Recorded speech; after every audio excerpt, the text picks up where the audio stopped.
हमारी ये कोणियां हैं, इसमें भी अमूमन रंग सफेद होता है और कोणियां काली होती हैं। इसके ये अच्छी नहीं लगती। इसके लिए आपने करना है आधा घंटा ना इसको कोई खुला बर्तन लेकर खुले मुंह वाला उसमें भिगोए रखना है।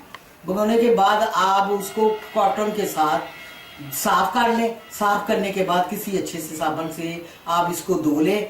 आप चंद दिनों में देखेंगे कि बिल्कुल कालक उतर जाएगी और जिस्म के बाकी हिस्से की तरह ये भी आपको साफ और गोरा नजर आएगा।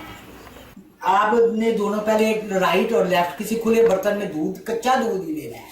इसको भिगोए रखना आधा घंटे तक तकरीबन एक एक बाजू को। धोने बाद उसको इस तरह बाहर निकालना है। निकाल के यूं कॉटन के साथ हमने इसको खुशक साफ कर लिया।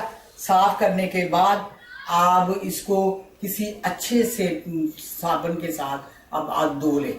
धोने के बाद आप चंद दिनों के बाद देखेंगे वो कालक सारी उतर जाएगी और जिस्म के बराबर के साथ का साफ रंग गूढ़ा निकल आएगा और बड़ी जगह मुलायम भी होगी। ये भी मैं आपको साथ बता दूंगा। Thank you.